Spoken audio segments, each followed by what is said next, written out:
তো আবারও চলে এসেছি তোমাদের কাছে জন্মাষ্টমীর ব্লগ পার্ট 2 নিয়ে। তো দেখতেই পাচ্ছ সন্ধে হয়ে গেছে, আর বাইরের ওয়েদারটা তোমাদেরকে একবার দেখিয়ে দিই। মানে সেই সকাল থেকে বৃষ্টি হচ্ছে, এখনো থামেনি, এখনো সমানে বৃষ্টি হয়ে যাচ্ছে। তোমাদেরকে দেখাচ্ছি একবার, হয়তো বুঝতে পারবে না, কিন্তু টিনের আওয়াজ হচ্ছে, আশা করছি বুঝতে পারলেও পারতে পারো। দেখতেই পাচ্ছ অন্ধকার হয়ে গেছে টোটালি, আর বৃষ্টি পড়ছে টিপ টিপ করে। আর তোমাদেরকে একবার দেখিয়ে দিই আমাদের মাধবকে, মানে আমাদের গোপালকে।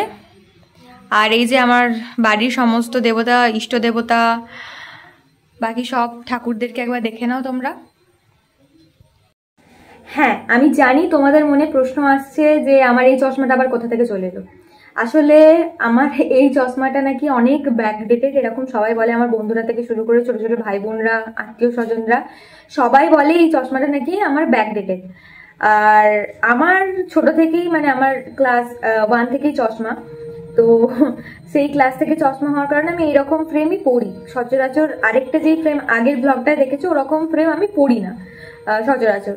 তো ওটাই মানে ওই গোল ফ্রেমের মধ্যে, রাউন্ড শেপের মধ্যে, ওটাই প্রথম আমার মানে চশমা বলতে পারো।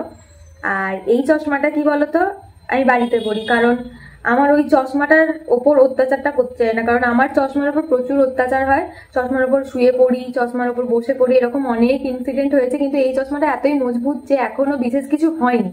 হ্যাঁ, একটু একটু ফেটে গেছে, তোমাদেরকে দেখাচ্ছি, আশা করি বুঝতে পারবে। এই দেখো, এই জায়গাটা একটু ফেটে গেছে, এই জায়গাটা, এখানটা ফাটা আছে। তারপরে এই একটা কাঁচ আছে, সেটা বেরিয়ে চলে আসে রীতিমতো। এই যে দেখতে পাচ্ছ, কাঁচটা বেরিয়ে চলে আসে। কিন্তু তাও এই চশমাটা আমি ছাড়তে পারছি না, কারণ এই চশমাটা আমার খুব প্রিয় চশমা। আর হচ্ছে এই যে দেখো কিরকম অবস্থা ফেটে, এটা আমার খুব প্রিয় চশমা। আর তার সাথে এই চশমাটা আমার মুখে আমার মনে হয় যে বেশি ভালো মানায়। এবার তোমরা সেটা কমেন্ট করে জানিও যে কোনটা আসলে বেশি আমার মুখে মানায়, এটা নাকি ওই যেটা আগের ব্লগে দেখেছো ওই ফ্রেমটা, কোনটা বেশি মানায় সেটা তোমরা কমেন্ট করে জানিও না হয়। চলো চশমাটা ঠিক করি, তারপর দেখা করছি। अच्छा ठीक है। यदा यदा हि धर्मस्य ग्लानिर्भवति भारत अभ्युत्थानम् अधर्मस्य तदात्मानं सृजाम्यहम् परित्राणाय साधूनां विनाशाय च दुष्कृतां धर्म संस्थापनार्थाय संभवामि युगे युगे। যে সময়ে বসে আমি ভিডিওটাকে এডিট করছি, সেই সময়টা একটা অত্যন্ত কঠিনতম সময়। আমরা আরজিকর ঘটনার কথা সবাই জানি, কীভাবে একটা মেয়েকে, একটা ডাক্তারকে খুন করা হয়েছে, সেই ঘটনাটা আমরা সবাই জানি। যেরকম মহাভারত রচিত হয়েছিল দ্রৌপদীর বস্ত্রহরণের পর, আমার ঈশ্বরের কাছে একটাই প্রার্থনা, এই কলি যুগেও যেন মহাভারতী রচনা হয়। তাই আমাদের সবার একটাই প্রার্থনা ঈশ্বরের কাছে, যে সেই মেয়েটা যেন সুবিচার পায়, আর দুষ্টের যেন দমন হয়, সঠিক দোষীরা যেন শাস্তি পায়। এটাই এখন আমাদের পশ্চিমবঙ্গের, আমাদের গোটা ভারতবর্ষের তথা গোটা পৃথিবীর একটাই আওয়াজ, দোষীদের যেন শাস্তি হয়। আরজিকর কাণ্ডে যারা দোষী তাদের যেন শাস্তি হয়। ভিডিওটা আমি আপলোড করব, হয়তো সেই সময় এই ঘটনাটার কিছু সুরাহা হলেও হতে পারবে, এইটুকুই আমি প্রার্থনা করি আমাদের সরকারের কাছে। কিন্তু জানি না আদৌ কি হবে তখন, যখন এই ভিডিওটা আমি আপলোড করব।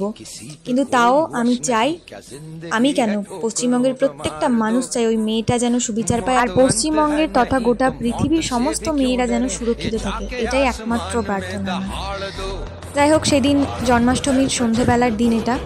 তো সন্ধেবেলা সন্ধ্যা আরতি করার কথা ছিল, আর একটু পুজো করার কথা ছিল। তো তার জন্যই প্রিপারেশান চলছে এখানে।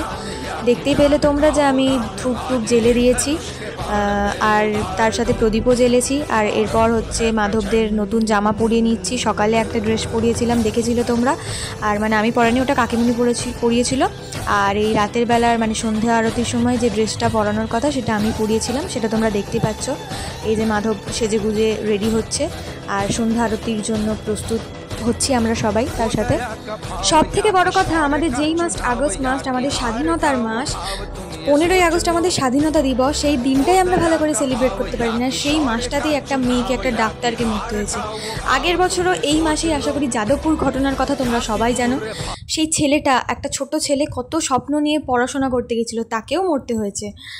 যাই হোক, এইসব ঘটনা আদেও বন্ধ হবে নাকি আদেও কোনো এরা বিচার পাবে নাকি আমার জানা নেই।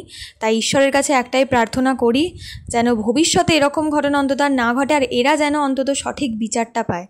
হেসে খেলে ভিডিও বানালেও মনের কোথাও একটা দুঃখ রয়েই গেছে, মানে ঠিক করে সেই এনজয়টা করতে পারিনি। সেটা আশা করি সবারই একই অবস্থা, মানে একই পরিস্থিতি। আমরা আসছি, মানে ঠাকুরের জামা চেঞ্জ করলাম, সব করলাম। এবার আজকের পুরোহিত হচ্ছে এই যে আমার ভাই, সন্ধে আরতির পুরোহিত। আর এখানে কাকিমুনি এসেছে, শুধু এই ওই ডিরেকশন দিয়েই যাচ্ছে, আমরা যেন কিছুই পারি না। কি আর বলবো, রাতের লুক।